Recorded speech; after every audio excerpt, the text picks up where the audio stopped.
बिस्मिल्लाहिर्रहमानिर्रहीम, अस्सलाम वालेकुम। प्रोग्राम जिफ्रा के लिए मैं उसामा जाहिद हूँ। पाकिस्तान तहरीक इंसाफ के अंदर इख्तिलाफात या डिसिप्लिन की कमी है। इख्तिलाफात ने एक नया मोड लेकर आए हैं। पाकिस्तान तहरीक इंसाफ के नायब सदर और कौमी असम्बली के रहनुमा पाकिस्तान तहरीक इंसाफ शेर अफजल मरवत के बयानात ने एक नई बहस का आगाज कर दिया है। शेर अफजल मरवत ने इंतहाई तहलकाखेज इंटरव्यू दिए हैं। शेर अफजल मरवत ने इख्तिलाफात का इजहार किया। उन्होंने कहा कि पाकिस्तान तहरीक इंसाफ ने इलेक्शन से पहले जमीयत उलमा इस्लाम नजरियाती और इंतखाबात के बाद मजलिस वहदत मुस्लिमीन से इत्तेहाद न करके दो बड़ी गलतियां की हैं और पीटीआई 80 नशिस्तों से महरूम हुई है जो मखसूस नशिस्तें हैं। इसके अलावा उनका कहना है कि पाकिस्तान तहरीक इंसाफ के अंदर अभी भी इस ऐसे दोगले शख्स मौजूद हैं जो पाकिस्तान तहरीक इंसाफ के अलावा एस्टेब्लिशमेंट के लिए काम कर रहे हैं। दूसरी जानिब पाकिस्तान तहरीक इंसाफ की कुछ क़यादत शेर अफजल मरवत पर इल्ज़ामात आयद करती है कि शेर अफजल मरवत एस्टेब्लिशमेंट के बंदे हैं। इस तरह पाकिस्तान तहरीक इंसाफ के अंदर ही एक नई जंग का आगाज़ हो चुका है। ये डिसिप्लिन की कमी है या फिर इख्तिलाफात हैं। पाकिस्तान तहरीक इंसाफ मुश्किलात से दो चार है। शेर अफजल मरवत के हवाले से मुसलसल ये बात की जाती है कि वाहिद शख्स हैं जो गिरफ्तारी के चंद घंटों बाद रिहा कर दिए जाते हैं। पाकिस्तान तहरीक इंसाफ के बड़े रहनुमा गिरफ्तार हुए और अभी तक रिहा नहीं हुए, जबकि पाकिस्तान तहरीक इंसाफ के शेर अफजल मरवत चंद घंटों बाद रिलीज कर दिए जाते हैं। कराची के अंदर पुलिस के जमे गफीर के अंदर इनको रिहा कर दिया जाता है। पाकिस्तान तहरीक इंसाफ की सीनियर क़यादत, जिसमें आज मेरी असद कासर से बात हुई और काजी दोस्त मो जो पाकिस्तान तहरीक इंसाफ के सीनियर रहनुमा है, पाकिस्तान तहरीक इंसाफ के जो बानी अरकान हैं जिनमें 13 नाम शुमार किए जाते हैं। इमरान खान ने उस दौर में 13 अफराद से मुशावरत के बाद पाकिस्तान तहरीक इंसाफ को लॉन्च किया और इस वक्त के सदर रावलपिंडी शेर अफजल मरवत के हवाले से उनका ये कहना है कि असद कैसर ने उनसे कहा, इंकशाफ किया काजी दोस्त मोहम्मद ने मेरे साथ, उन्होंने कहा कि असद कैसर ने यह बात की कि शेर अफजल मरवत से दूर रहा जाए, क्योंकि उनका कहना था कि शेर अफजल मरवत ने एक निजी महफिल में उनको दावत दी और शेर अफजल मरवत की दावत पर वो रावलपिंडी के अंदर जाना चाहते थे। तो असद कैसर ने कहा यह बंदा ठीक नहीं है। दूसरी जानिब शेर अफजल मरवत ने चंद दिन पहले मरीम नवाज पर इल्ज़ाम आयद किया कि उनकी सफारी दी गई है और दर्जनों जो इस हवाले से अफराद जो है मुतर्रक किए गए हैं पाकिस्तान में लेकर, और दुबई के अंदर ये सफारी जो है इंडिया के जंजाल नामी शख्स के हाथों दी गई है। इस हवाले से उनकी प्रेस कॉन्फ्रेंस सामने आई तो असद कैसर साथ खड़े दिखाई दिए। अब ये दोहरा बयानिया है सदर रावलपिंडी काजी दोस्त मोहम्मद का। ये इंकशाफ जो सामने आया है कि असद कैसर ने उन्हें शेर अफजल मरवत से मिलने से रोक दिया, तो एक तरफ असद कैसर शेर अफजल मरवत के साथ दिखाई देते हैं। इसी तरह पाकिस्तान तहरीक इंसाफ के चेयरमैन बैरिस्टर गौहर ने ये इल्ज़ाम आयद किया आज से एक दिन पहले कि पाकिस्तान तहरीक इंसाफ ने वाशिंगटन के अंदर IMF दफ्तर के बाहर एहतजाज का कोई कॉल नहीं दी है। जिस तरह के एहतजाज सामने आए हैं इसका पाकिस्तान तहरीक इंसाफ के साथ कोई ताल्लुक नहीं है। जबकि दूसरी जानिब इमरान खान ने आज सहाफ़ियों से गुफ्तगू करते हुए कहा कि वाशिंगटन के अंदर IMF दफ्तर के सामने पाकिस्तान तहरीक इंसाफ ने जो एहतजाज किया है ये एहतजाज बिल्कुल ठीक है, इस तरह के मजीद एहतजाज भी होने चाहिए।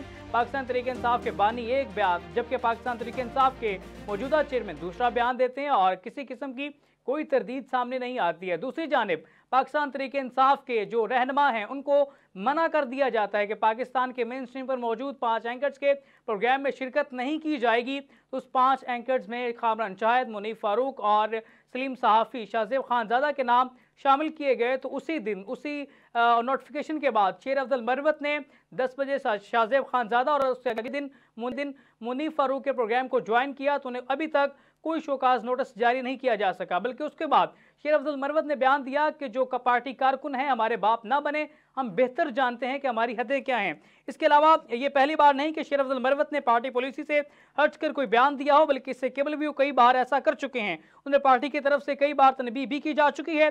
शेर अफजल मरवत ने इंट्रा पार्टी इंतखाबात, टिकटों की तकसीम और मुख्तलिफ जमातों से इत्तेहाद के साथ साथ इमरान खान के साथ होने वाली मुलाकातों में उनके साथ होने वाली गुफ्तगू और उनकी हदायत को दूसरी पार्टी कायदीन के बरक्स मीडिया के सामने रखा। इस वजह से इन्हें पार्टी के अंदर तनकीद का सामना भी रहता है। कई मरतबा इन्हें इजहार के बावजूद नोटिस भी जारी हुआ, पार्टी के तर्जमानी से हटा दिया गया। इसके बावजूद मीडिया पर आते हैं, अपने मौक़िफ़ का खुलकर इज़हार करते हैं। शेर अफजल मरवत की इस मौक़िफ़ की वजह से तहरीक इंसाफ के हामी सोशल मीडिया पर अक्सर उन्हें एजेंट करार देते हैं और इन इल्ज़ामात पर लगता है कि तहरीक इंसाफ को बदनाम करने के एजेंडे पर हैं। एस्टेब्लिशमेंट के खिलाफ सख्त ज़बान इस्तेमाल करने के बावजूद उनके खिलाफ कोई कार्रवाई ना होने को जवाब बनाकर भी अक्सर कहा जाता है कि इन्हें जानबूझकर ढील दी गई है। अगर कोई और पार्टी रहनुमा ऐसा मौक़िफ़ इख्तियार करे तो उसे उसी वक्त गिरफ्तार कर लिया जाएगा। पार्टी चेयरमैन बैरिस्टर गौहर के खिलाफ बयानात देने और इस पर इज़हार वजूद का नोटिस जारी होने के बावजूद शेर अफजल मरवत ने इनसे मुलाकात करने की माजरत भी की, जिसकी वीडियो सामने आई और एक गैर रस्मी गुफ्तगू जो है शेर अफजल मरवत की जानिब से बैरिस्टर गौहर के साथ की गई है। अपने हालिया इंटरव्यू में शेर अफजल मरवत ने कहा कि इमरान खान ने मौलाना शेरानी के जमात के साथ इत्तेहाद की मंजूरी देकर इन्हें टीओ आर्ट्स फाइनल करके पब्लिक करने को कहा। ये एक नया प्रोपेगेंडा है पाकिस्तान तहरीक इंसाफ के अंदर। एक बहुत बड़ा तहलका मचा दिया गया है कि पाकिस्तान तहरीक इंसाफ के बानी चेयरमैन इमरान खान ने कहा कि मौलाना शेरानी के साथ इत्तेहाद किया जाना चाहिए, जबकि शेर अफजल मरवत का ये कहना है कि मजलिस वहदत मुस्लिमीन के साथ भी इत्तेहाद का इमरान खान ने कहा। लेकिन क्या वजूहात पेश आए कि सुन्नी इत्तेहाद कौंसिल से इल्हाक करना पड़ा और वो सुन्नी इत्तेहाद कौंसिल जो अपने इंतखाबी निशान घोड़े पर अपना ही बानी साहबजादा हामिद रजा इलेक्शन न लड़ सके। आज साहबजादा हामिद रजा से राब्ता हुआ तो उनके भी पाकिस्तान तहरीक इंसाफ के मुतल्लिक़ कोई नए ख्यालात नहीं पाए गए हैं, वो भी तशवीश का इजहार कर रहे हैं। लेकिन ये सब कुछ खत्मी हो जाने के बाद मौलाना शेरानी की पार्टी जिसने हमें काफ़ी अकोमोडेट किया था उसका पत्ता कट गया और बल्लाबाज पार्टी नजाती से सामने आ गया। बल्लेबाज के निशान पर पाकिस्तान तहरीक इंसाफ इलेक्शन लड़ना चाहती थी, लेकिन वो भी सिलसिला बीच में रुक गया। पाकिस्तान तहरीक इंसाफ का वो फैसला भी कारगर साबित न हुआ। उनका कहना था कि बल्लेबाज को कौन लाया, वो क्यों आया, शेरानी साहब को किसने हटाया, ये अभी तक सवालिया निशान है। पार्टी की सतह पर उसकी जिम्मेदारी का तयन होना चाहिए। दूसरी बड़ी गलती का इर्तिकाब उस वक्त हुआ जब मजलिस वज़ीर मुस्लिमीन में शमूलियत का फैसला हुआ। उसका मकसद सिर्फ अपनी मखसूस नशिस्तें बचाना था, लेकिन इसके बाद कुछ लोगों ने मुझे समेत पीटीआई की क़यादत को धमकी दी और व्हाट्सएप पैगाम भेजना शुरू कर दिए। शेर अफजल मरवत के मुताबिक जब ये बात इमरान खान को बताई गई तो उन्होंने कहा, हमसे कहा कौम को जाकर प्रेस कॉन्फ्रेंस के जरिए हटाएं कि पाकिस्तान में कोई मसल की नुक्ता नजर नहीं है, हमने अपनी सीटें बचाना चाहते हैं, कौम समझ जाएगी। मजलिस वहदत मुस्लिमीन को जब पाकिस्तान तहरीक इंसाफ ने इलाह करने की बात की तो अंदर से आवाज आई कि कहा यह जाएगा कि पाकिस्तान तहरीक इंसाफ शिया ग्रुप के साथ है और ईरान की हिमायत में जाना चाहती है, तो हो सकता है आलमी एस्टेब्लिशमेंट आपके खिलाफ खड़ी हो जाए। तो उसके बाद कहा गया कि पाकिस्तान तहरीक इंसाफ सुन्नी इत्तेहाद कौंसिल से अगर इलाह करती है तो सऊदी अरब समेत, तुर्की समेत और दीगर सुन्नी ममालिक जो हैं उनके साथ खड़े हो सकते हैं और आलमी सतह पे एक अच्छा जेस्चर दिया जा सकता है। शेर अफजल मरवत के इस मौक़िफ़ की वजह से तहरीक इंसाफ के हामी सोशल मीडिया अक्सर इन्हें एजेंट करार देते नजर आए। उन्होंने मजीद कहा कि इन धमकियों के बाद हमें सुन्नी इत्तेहाद कौंसिल से इत्तेहाद करना पड़ा। ये दो गलत फैसले थे जिनकी जिम्मेदारों की तयन होना चाहिए, क्योंकि उनकी वजह से हम 80 नशिस्तें खो बैठे, हमें गैर जरूरी कानूनी मामलात में जाना पड़ा और आज पेशावर हाई कोर्ट ने हमारी पटिशन भी खारिज कर दी। और इसके बाद वो कहते हैं कि पाकिस्तान तहरीक इंसाफ ने इस पे मामूल शेर अफजल मरवत के बयान से लातल्लुकी का इजहार करते हुए उनकी जाती राय करार दिया। और इसके अलावा पार्टी चेयरमैन बैरिस्टर गौहर ने कहा कि शेर अफजल मरवत का बयान उनकी जाती राय है, पार्टी मौक़िफ़ नहीं है, उनको जाती राय उनकी अपनी मालूमात और तज्जिए पर मबनी है। जब उनसे पूछा गया कि शेर अफजल मरवत ने जिन गलतियों की निशानदेही की है क्या आप इसे गलती तस्लीम करते हैं, जिस पर उन्होंने कहा कि शेर अफजल मरवत तमाम हक़ाइक़ से आगाह नहीं है, पार्टी ने इमरान खान की हिदायत की रोशनी में दुरुस्त वक्त पर फैसले नहीं किए। इसके अलावा बैरिस्टर गौहर ने कहा कि हमें मालूम है कि हमें कुछ नशिस्तों का नुकसान हुआ, इसके लिए कानूनी जंग लड़ रहे हैं, लेकिन इसका ताल्लुक पार्टी फैसलों से नहीं है बल्कि कहीं और से है। वक्त ने साबित किया कि हम कुछ भी कर लेते, हमें मसनूई तरीके से हराने के लिए अगलों ने कोई ना कोई तरीका डाल लेना था, इसलिए पार्टी फैसलों को बुनियाद बनाकर तनकीद करना दुरुस्त नहीं है। जबकि एक सवाल के जवाब में उन्होंने बताया कि पार्टी में डिसिप्लिन की कोई कमी ही नहीं, जबकि मसला नहीं है बल्कि ये आज़ादी इज़हार राय का मसला है। अगर कोई अपनी राय को इजहार करता है तो कोई निशानदेही करता है तो उस पर कदगन नहीं लगानी चाहिए, ये बुनियादी जमहूरी हक है और जमहूरी पार्टियों में इसका खैर मकदम किया जाना चाहिए। पाकिस्तान तहरीक इंसाफ का ये दो तरफा रवैया, एक तरफ दो तरह के बयानात हैं। अली मोहम्मद खान मुफाहमत की बात करते हैं जबकि असद कैसर भी मुफाहमत की बात करते नजर आते हैं। जबकि असद कैसर ने लास्ट प्रेस कॉन्फ्रेंस में कहा कि पाकिस्तान तहरीक इंसाफ मुज़ाहमत करेगी, मुफाहमत की तरफ नहीं जाएगी। तो पाकिस्तान तहरीक इंसाफ के इस बयान को तक़वियत मिल सकती है, लेकिन एंटी एस्टेब्लिशमेंट बयानों को लेकर आगे कैसे बढ़ेंगे ये भी एक सवालिया निशान है। शेर अफजल मरवत ने एक और बात करते हुए कहा कि पाकिस्तान तहरीक इंसाफ के जो बानी चेयरमैन इमरान खान है उनका जो अंदर से जेल से बुलाया गया, जो दोबारा गया है, उन्होंने कहा कि अगर मरवत साहब ने ये कहा कि पार्टी फैसलों से नुकसान हुआ तो दुरुस्त कहा है। उन्होंने ये पार्टी अपनी पॉलिसियों पर सोचने और फैसला साजी के तरीकों पर नए सिरे से गौर करने का खुला रास्ता दिया है।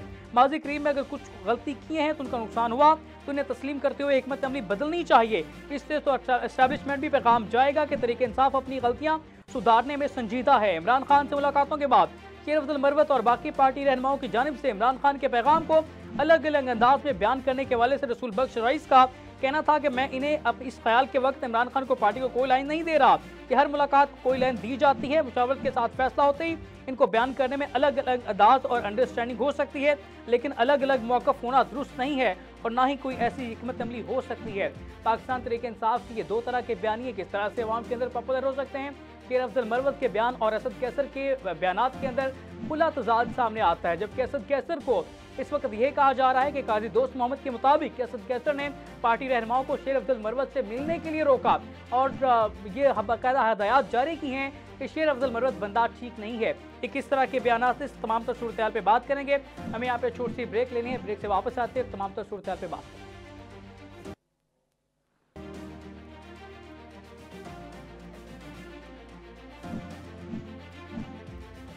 वेलकम बैक नाज़रीन। जिस तरह से प्रोग्राम से पहले बात जारी थी, लेकिन हम थोड़ा सा बात करेंगे बहैसियत कौम हम किस जगह पे खड़े हैं। लूप में आप एक फुटेजेस देख रहे होंगे। एक शख्स जो है, एक गरीब आदमी नौजवान है और वो गबारे बेच रहा है, लेकिन वहाँ पे एक हजूम बतौर हजूम किस तरह से नोच रहे हैं और अपना खेल बनाया हुआ है। बतौर हजूम हम किस जगह पे खड़े हैं। शायद 76 सालों में हम एक हजूम ही रह गए और शायद हम हजूम ही रह जाएंगे। एक गरीब की किस तरह से उसकी तजलील की गई, उसका कारोबार शायद मुकम्मल कारोबार ये गुबारे हो सकते हैं और न जाने खेलने वालों को ये पता नहीं क्यों समझ नहीं आया कि ये सिर्फ गुबारे नहीं बल्कि उसकी सांसों से खेल रहे हैं, उसकी रिज़्क से खेल रहे हैं और उसने शाम में जाके अपने बच्चों को जवाब देना है। मैं आज एक सर्वे पढ़ रहा था, मेरे रोंगटे खड़े हो गए कि पाकिस्तान के अंदर इस वक्त एक बड़ी अफसोसनाक सूरत हाल है कि पाकिस्तान के अंदर 17% ऐसी आबादी है जो कि सहरी नहीं कर रही। और कराची के अंदर एक वेलफेयर फाउंडेशन है, वो 10,000 दस्तरखान हम लगा रहे हैं। इसका मतलब ये है कि 19,000 दस्तरखान का अगर हम कैलकुलेशन करें तो तकरीबन 90,000 प्लस इस वक्त जो लोगों के इंतजाम किए गए हैं। सड़कों पर जो सहरी करके जाते हैं फैमिली समेत, ये हालात हैं पाकिस्तान के। और उन्होंने ये बात की, उन्होंने कहा कि रोज़े के साथ हूँ, पाकिस्तान के अंदर इस वक्त 17% आबादी ऐसी जो सहरी नहीं कर रही है और बच्चों को ये कहकर स्कूल भेज दिया जाता है कि आंख नहीं खुली, इस वजह से आपको उठाया नहीं गया। तो अफ्तारी के अंदर जो बड़े बड़े खाबे लेकर पाकिस्तान के सियासतदान बैठे हैं, तो यकीनन उनसे सवाल होना चाहिए कि आप अपनी कौम का वाकई दर्द रखते हैं तो आपको ये देखना चाहिए कि आपकी मदीना के रियासत की बात करें तो हज़रत उमर फ़ारूक कंधे पर आटा लाद कर मदीना की गलियों में सदाएँ बुलंद करते गुज़रते थे और एक एक घर की जो चार दीवारी का तहफ़्फ़ुज़ भी था और वहाँ पे एक एक शख्स जो भूख से भूखा तो कोई ना सोए, ये भी इस तरह की भी कैंपेन सामने आई। लेकिन उन्हें बताना चाहिए कि इस तरह के हुक्मरान मदीना के अंदर पाए जाते थे जो एक एक घर का एक एक शख्स का ख्याल रखते थे। तो आज मदीना की रियासत के दावेदार किस तरह से एक 10 किलो का थैला देते हैं तो उसकी भी फ़ोटोग्राफी जारी कर दी जाती है और 10 किलो के थैले की एडवर्टाइजमेंट के लिए करोड़ों रुपए आवाम के खर्च कर दिए जाते हैं। ख़ुद को इस वक्त आवाम के अंदर जाली मकबूल करने के लिए करोड़ों रुपए आवाम के वो ज़ाया कर दिए जाते हैं। शायद वो भी थैलों की सूरत में दे दिए जाते तो खैर ज़्यादा हासिल हो सकता था। लेकिन जो तक अब तक मैंने इस वक्त इस पर रिसर्च किया, जो मेरी इतलात हैं, इस वक्त पाकिस्तान भर में किसी भी गरीब को इस वक्त आसानी से राशन नहीं मिल रहा। रमज़ान निगहबान के हवाले से एक बहुत बड़ा प्रोजेक्ट यकीनी तौर पे काबिले दाद उसे दादे तहसीन देनी चाहिए, लेकिन ये हकदार तक पहुँचे तो हम कह सकते हैं कि उसका फ़ायदा है। हकदार तक नहीं पहुँचता तो उसका कोई फ़ायदा हम यकीनी तौर पे कह सकते नहीं है। ये वीडियो आपने देखी लूप में, जिस तरह से एक नौजवान का उन्होंने मजाक बनाया और उसके रिज़्क खेले। लेकिन बहरहाल अल्लाह पाक हिदायत नसीब फरमाए। मुझ समेत रमज़ान का महीना, इस रमज़ान के महीने में हम ये दुआ करते हैं कि अल्लाह रब्बुल इज़्ज़त इन पर अपना खास करम फरमाए और इन्हें सीधे रास्ते पर और बतौर कौम हमें उठने की तौफीक अता फरमाए। इस तमाम तर सूरत हाल पॉलिटिकल जो चलती रही है, जिस तरह से मैंने पहले इंट्रो में आप तक बात पहुँचाई कि पाकिस्तान तहरीक इंसाफ इख्तलाफात का शिकार है और या पार्टी डिसिप्लिन की कमी है, इस तमाम तर सूरत हाल पर बात करेंगे। मेरे साथ इस वक्त मुकीम अहमद जो कि सीनियर तज्ज़ियाकार हैं, लंदन से हमें ज्वाइन करेंगे। असाम दुरानी साहब सीनियर तज्ज़ियाकार हैं, सहाफ़ी हैं। सर बहुत शुक्रिया आपका प्रोग्राम ज्वाइन करने के लिए। सबसे पहले बात करेंगे पाकिस्तान तहरीक इंसाफ के अंदर दो तरह की राय सामने आ रही है, पार्टी डिसिप्लिन की कमी है या फिर पाकिस्तान तहरीक इंसाफ वाक़तन इख्तलाफात का शिकार हो चुकी है। क्या कहते हैं असाम दुरानी साहब? उसामा, जो आपने बात अभी की है, देखिए ये वो बात है जो कि हम काफी दिनों से हम लोग जो है ना आपस में करते आ रहे हैं। और उसके अलावा हम लोग अपना किसी भी मीडियम के ऊपर या मीडिया के ऊपर भी यह बात हमने की है कि पीटीआई जो है इस वक्त वो थोड़ी सी नहीं बल्कि बहुत ज्यादा जो है वो आपस में टूट फूट का शिकार है। और वो तनज़ली की तरफ जा रही है, या आप ये कह लें कि वो डिप्लीट होने शुरू हो गई है। अब वो क्यों होना शुरू हो गई है, उसकी दो चार वजूहात, जो सबसे बड़ी वजूहात ये है, जो मैं ये समझ रहा हूं, बल्कि कल भी जो है हमारे दोस्तों के साथ गुफ्तगू हो रही थी इसी टॉपिक के ऊपर, जिसमें पीटीआई के भी जो बहुत सारे हमारे दोस्त अब उसमें शामिल थे, और उन्होंने इस बात को एग्री किया है कि पीटीआई के जितने भी जो लोग हैं, वर्कर्स हैं, वोटर्स हैं, सपोर्टर्स हैं, उनकी second tier, third tier, fourth tier जो भी उनकी लीडरशिप है, बेसिकली वो 110% रिलाई कर रहे हैं इमरान खान साहब की शख्सियत के ऊपर, और उनकी तमाम तर तवज्जो है वो ज्यादा से ज्यादा जितनी भी चल रही है, यानी कि वो सारे के सेंट्रिक है इमरान खान की तरफ। अब प्रॉब्लम ये हो रहा है कि इमरान खान साहब जब से जेल गए हैं, बाकी जितने भी लोग अहबाब आपस में हैं, वो सिर्फ और सिर्फ अपनी अपनी दुकानदारी को चमकाने के लिए पूरी कोशिश कर रहे हैं, और उसका नतीजा आपके सामने है। अभी आप देखें कि अगर सेनेटर, आप अली जफर साहब की अगर बात करते हैं, तो सेनेटर अली जफर साहब जेल से निकल के आएंगे, वो आपको एक पैगाम आपको दे रहे होंगे इमरान खान साहब का। उसी आधे पौने घंटे के बाद गौहर खान साहब वहां से मिलके उनको आ रहे होंगे, उनका वो जो पैगाम देंगे वो इंटायरली डिफरेंट होगा। और आधे घंटे के बाद असद कैसर साहब आएंगे, वो कुछ और बयान दे रहे होंगे, और अगर मरवत साहब वहां से निकल के बाहर आएंगे तो उनका बयान तो इंटायरली डिफरेंट होगा। अब जब इस तरह की चीजें, जब मैं एक बीइंग अ वोटर और सपोर्टर, जब मैं चीजों को देख रहा हूँ, उनको मैं समझने की कोशिश करूंगा, उनको ताने बाने जोड़ने की कोशिश करूंगा, तो ला महाला मैं एकदम एक फेडअप हो जाऊंगा, और मुझे कुछ चीज समझ नहीं आएगी। और चलो ये तो एक वोटर सपोर्टर की बात होगी। देखिए, हम लोग सहाफी हैं, और हम लोग बैठ के अगर ये आपके साथ प्रोग्राम में अगर तज्जिया कर रहे हैं, तो हमें भी बड़े मुश्किल पेश आ रही होती है कि यार हम किस चीज के ऊपर बात करें, हम कौन से बयान को आगे लेके चलें। फिर दूसरी बात ये होती है कि अगर दो आदमी एक साइड पे खड़े भी हो जाते हैं, तो पता लगता है दो आदमी जो वो एकदम दोबारा, वो पंजाबी में कहते हैं ना कि जी अपना तकड़ी च डड्डू तोलना।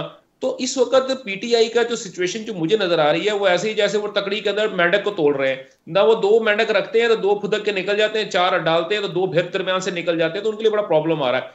और इन्हीं की जो सिचुएशन है, इसकी जो ठीक है। अच्छा दुरानी साहब, यहाँ पे हम मुकीम साहब से भी इस हवाले से गुफ्तगू कर लेते हैं, फिर मैं ब्रेक पे जाना है। मुकीम साहब, पाकिस्तान तहरीक इंसाफ के जो रहनुमा हैं, कौमी असम्बली नायब सदर भी हैं, शेर अब्दुल मरवत साहब, वो जो बयान देते हैं पूरी पार्टी उनसे इख्तलाफात करती है, जबकि शेर अब्दुल मरवत कहते हैं कि मैं डायरेक्टली वो बयानिया लेकर आ रहा हूँ जुबानी तहरीक इंसाफ का जेल से, जबकि जो दीगर रहनुमा है उसमें मिलावट कर रहे हैं। तो ये पार्टी डिसिप्लिन की कमी है या कोई अंदरूनी इख्तलाफात है जो खुल के सामने आ रहे हैं? देखिए, इसमें गुजारिश यही कर सकता हूं कि ये खुदनुमाई का पहलू और प्रोजेक्शन लेने की जो आदत है, ये एक नुकसान होता है। फिर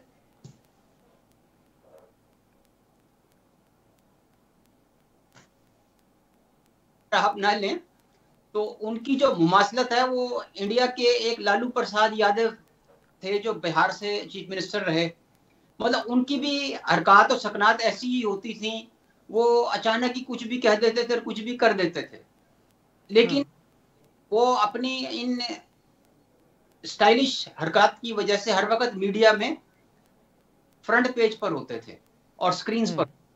यही कुछ स्टाइल शेर अफजल मरवत का है कि वो गैर सियासी, गैर संजीदा और यादा गोई और बादा गोई पता नहीं क्या करते रहते हैं। तो बहरहाल उनकी जिस तरह की बात आप कर रहे हैं कि वो हर आदमी यही बता रहा होता है कि जनाब मैंने डायरेक्ट खान साहब से दूबदू ये सुना है, और वो दूसरा जो आता है वो उसका दूसरा वर्जन पेश कर रहा होता है। अब उसमें वफादात भी हैं, उसमें लॉबिंग भी है कि कौन किसका साथी है, कौन किसकी आशीर्वाद के साथ पार्टी में शामिल हुआ था, या टिकट किसको मिला है, या अगले टिकट के लिए किसकी नजर किस पर है। तो हर अपने जाती वफादात को पेश नजर रखे हुए है। और ये जो नए लोग पार्टी में शामिल हुए थे, अब अपना अपना नसीब है, लेकिन 5-7 नाम आपके सामने भी हैं कि वो इतने बड़े वकील नहीं थे जितने बड़े बन गए खाली प्रोजेक्शन की वजह से। उनकी वकालत चमक गई कि वो जिसकी केस की फीस 75,000 रुपए थी, अब आप पूछें जाके तो वो 10 से 12 लाख रुपए मांग रहा है। तो इस किस्म की हरकत हो रही हैं। और अब वो जनाब टॉप क्लास लीडर बन गए, फिर वो MNAs बन गए, और अब सेनेट के लिए रस्साकशी हो रही है।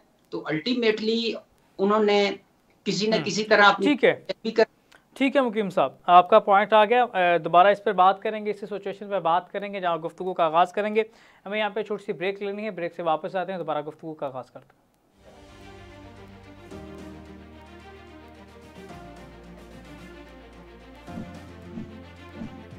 खान साहब को सजा करवाई।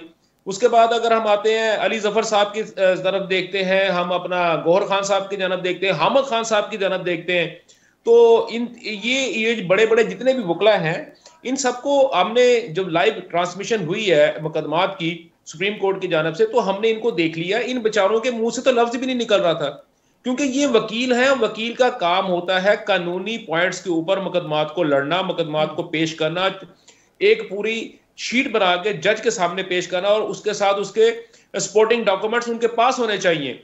लेकिन ये किस तरह के जजेस थे जो कि सिर्फ और सिर्फ जो है वो अपना पॉलिटिकली बुनियादों के ऊपर मुकदमात को, अपना वकला थे जो कि जजेस के सामने जा रहे हैं, कानूनी मुकदमे को उन्होंने एक सियासी मुकदमे के तौर पे लेना शुरू कर दिया। और उसके बाद आपने उनके वहां पे बयानात सुने हैं, वो कहते रहे हैं कि जनाब ये तो फलाना बयान था।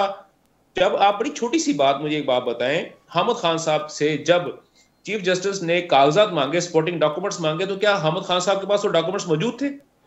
आप मुझे छोटी सी बात बता देना, नहीं थे ना। इसी तरह जब गौहर खान साहब से उन्होंने जो चीजें पूछी हैं, वहां पे तो उनके पास सपोर्टिंग डॉक्यूमेंट्स नहीं थे। तो आप ये समझते हैं कि शायद वकला टीम जो है वही नाअहली का शिकार है, इस वजह से बानी चेयरमैन तहरीक इंसाफ लंबे अरसे के लिए जेल में हैं। मुकीम साहब, आप क्या समझते हैं, जो बात दुरानी साहब ने एक बड़ा पॉइंट रेज कर दिया कि जो वकला टीम को फायदा हुआ बानी चेयरमैन के जेल में होने से, बानी चेयरमैन बाहर आते हैं तो वकला का सर पे आप तलवार लटकी देख रहे हैं? बन जाते हैं वकला। 1990 की दिहाई में इसी तरह की वारदात चल रही थी बीबी और बाबू के दरमियान, और उस वक्त का आप अगर वो शजरा नसब देख लें सेनेट का, तो यकीन करें मुकदमात जिन्होंने भी लड़े मुफ्त ही लड़ते हैं, क्योंकि लीडरों से तो पैसा कोई लेता नहीं है। तो पीपल्स पार्टी की जानिब से भी 5 वकला सेनेट में आ गए थे, और मियां साहब की तरफ से भी 5 वकला जो है सेनेट में आ गए थे, कि ये मुकदमों की जो फीस की अदायगी है वो सीटों की शक्ल में उन्हें हुई थी। अब पोजीशन यहाँ भी यही है। तो अगर आप ये समझ रहे हैं या कोई ये समझ रहा है कि जी इमरान खान बाहर आके वकला को बाहर निकाल देंगे, तो अब उसमें बहुत देर हो चुकी है। अब प्रॉब्लम ये हो जाती है कि जिसको हल्का मिल गया, उसने वहां कोई अपनी ग्राउंडिंग बना ली या उसको सपोर्ट हासिल हो गई पब्लिक की, तो उसको किक आउट करना पार्टी लीडर्स के लिए भी मसला हो जाता है। कि जो आदमी ताकतवर हो ना, जिसे अपनी सीट का कोई गुमान हो कि जी मैं इलेक्टेबल हो गया हूं या हूं, वो पार्टी लीडर्स को आगे लगा लेता है। आपके सामने चंद एक मिसाल, ये रोहेल असगर साहब की टिकट का मसला हुआ था, वो सीधे हो गए थे। उन्होंने कहा भाई जी मुझे टिकट देंगे तो क्या, वरना मैं आजाद लड़ लूंगा। उनको गुमान था कि जी मैं बड़ा स्ट्रांग हूँ और जब से मैं लड़ रहा हूँ वो हल्का मेरा है। और इसी तरह यानी लोगों ने पार्टी लीडर्स को आंखें दिखाई हैं कि जी हम तगड़े हैं तो मसला कोई नहीं है। तो ये ब्लैकमेलिंग भी है, प्रेशर ग्रुप की सियासत भी है, और पावर पॉलिटिक्स के डायनामिक्स भी ऐसे ही हैं जी। अच्छा, आपको भी यही लगता है कि, अच्छा दुरानी साहब ने जिस तरह से बात कर रहे थे, दुरानी साहब इससे पहले आप बात कर रहे थे कि वजन बराबर करने के लिए मेंढक को तोलने की कोशिश करते हैं, उस पॉइंट से आप क्या अखज़ करना चाहते हैं? हम उसको फाइनल करना चाह रहे थे। जी बिल्कुल, देखें बात मैं आपसे बड़ी छोटी सी बात ही कर रहा था। देखें, जब तक पॉलिसी या पॉलिसी बयान ना आए पार्टी का, और आप पार्टी के 10 बंदे हों जो कि कह रहे हो कि जनाब हम स्पोक्स पर्सन है, जैसे अभी आपने प्रोग्राम में, इसी प्रोग्राम में अभी थोड़ी देर पहले आपने बात कही कि मरवत साहब ये कहते हैं कि जनाब मैं वो वाहिद इंसान हूं जो कि हकीकत बाहर आके बताता है, और असद कैसर साहब कहते हैं मैं वाहिद इंसान हूं जो हकीकत बाहर आके बताता है। लेकिन मरवत साहब ये कहते हैं कि जितने भी बाकी लोग हैं वो तोड़ मरोड़ के और चीजें निकाल नकूल के और ऐड करके माइनस करके सब्ट्रैक्ट करके आपको बताते हैं, मैं ऐसा नहीं करता। तो इसका मतलब ये हुआ कि बकौल अपना मरवत साहब के उनके अलावा और यहाँ पे सादिक अमीन कोई है ही नहीं। एक सादिक अमीन अगर जेल में है तो दूसरा सादिक अमीन जो वो मैं हूं। अब प्रॉब्लम ये होगा कि अभी आप देखते हैं कि अभी मरवत साहब ने एक टीवी इंटरव्यू में इन्होंने बात कही है, और उसमें उन्होंने अपनी गलतियों का एतराफ किया है। उन्होंने ये बताया है कि जनाब हमसे गलती हो गई, हमने जो है वो मुत्तहिदा मजलिस जो थी वादी उसके साथ हमने प्लान कर लिया था, लेकिन पता नहीं किसने इमरान खान साहब को मरवत ने नहीं, अली जफर ने भी एक निजी चैनल के प्रोग्राम में इसका इजहार किया कि पाकिस्तान तहरीक इंसाफ ने सुन्नी इत्तेहाद कौंसिल में जाने की गलती की है। सुन ले, उन्होंने उसको सेकंड किया ना, उन्होंने उस बात को सेकंड किया है ठीक है। फिर उन्होंने कहा कि जनाब हम बल्लेबाज की तरफ जा रहे थे, पता नहीं क्या हुआ, हम जो नजरियाती से मिल रहे थे, पता नहीं क्या हुआ, शिरानी साहब से हमारी बातचीत चल रही थी, क्या हुआ।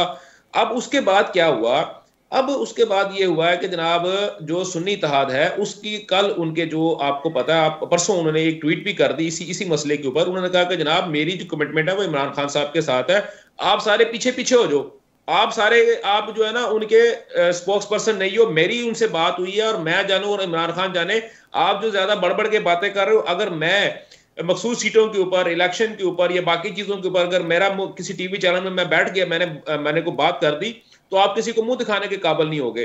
तो असल बात यह है जो है तकड़ी में मेंढक तोलना या डड्डू तोलने की जो मैं आपसे बात कर रहा हूं कि अगर अली जफर साहब और मरवत साहब अगर एक साइड पे इकट्ठे हो गए, तो अब जो तीसरे बाकी जो 4 बंदे हैं वो तकड़ी से निकल के साइड पे चले गए ना भाई। अब मुझे बताएं किस तरह बैलेंस होंगी चीजें। ये चीजें, ये जब तक ये प्रॉब्लम जब तक सॉल्व नहीं होंगे, सारे के सारे बंदे एक पेज के ऊपर नहीं होंगे। कि आज जब इमरान खान से बात हुई सहाफियों की, तो उन्होंने कहा कि सुन्नी इत्तेहाद कौंसिल के साथ इलाहा का फैसला बिल्कुल दुरुस्त था, तो फिर पार्टी कायदीन जो है उनके बयान में और बानी चेयरमैन के बयान में इख्तलाफात क्यों हैं? सर देखें, बात आपसे मुकीम साहब ने जो बात की है, आप उस बात को जरा गौर करें ना, खुद नुमाई का आंसर है। हर बंदा ये कह रहा है कि मैं हूं, इमरान खान नहीं है तो मैं ही उसका रिप्रेजेंटेटिव हूं और मैं ही इमरान खान सानी हूं।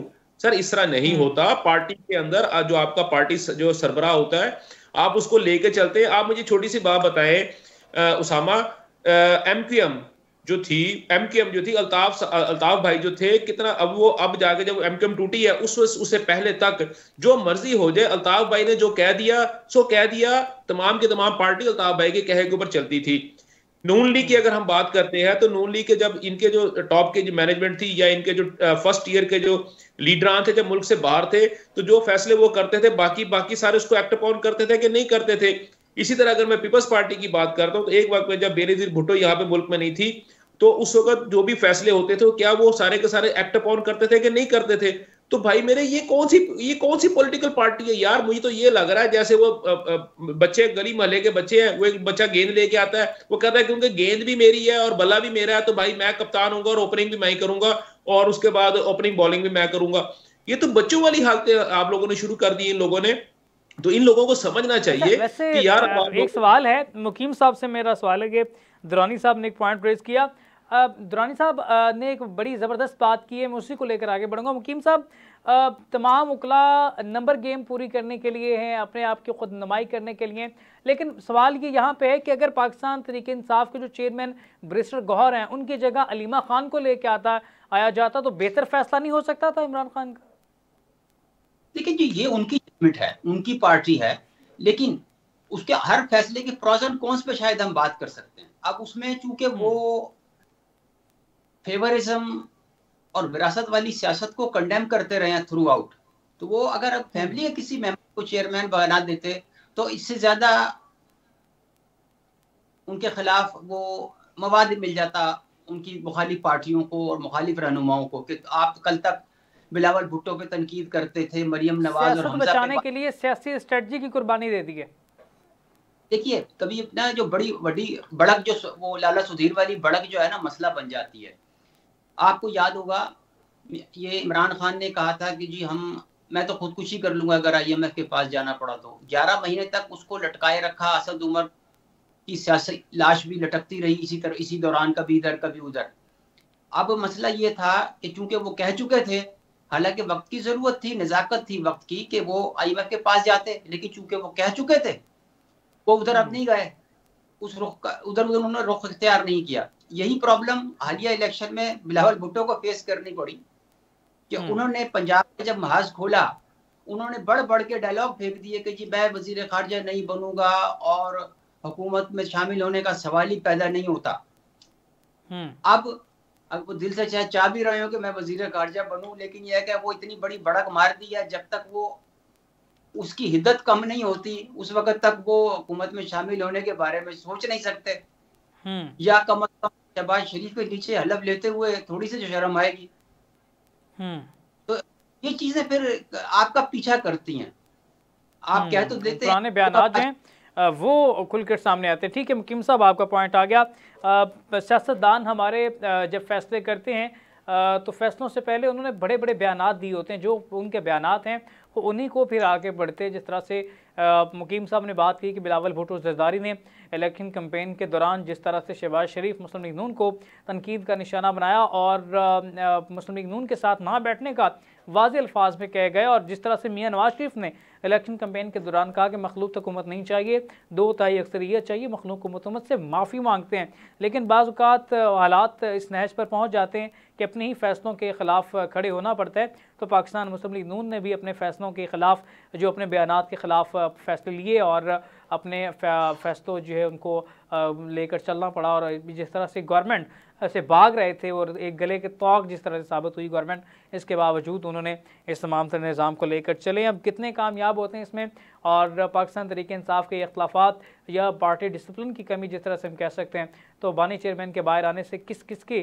सर तलवार लटकेगी और कौन से पुराने रहनुमा फवाद चौधरी है, शेख रशीद है, इस तरह से बड़े बड़े नाम वापस लिए जाते हैं तो पार्टी की पोजीशन क्या हो सकती है आगे, कहता है ये एक सवाली निशान है। इस सवाल का जवाब भी जल्द मिल जाएगा, क्योंकि 3 से 9 अप्रैल के दरमियान बानी चेयरमैन तहरीक इंसाफ के लिए अहम कंसिडर किए जा रहे हैं। तब तक के लिए अपने मेज़बान उसामा ज़ाहिद को दें इजाज़त। अल्लाह ने के बाद।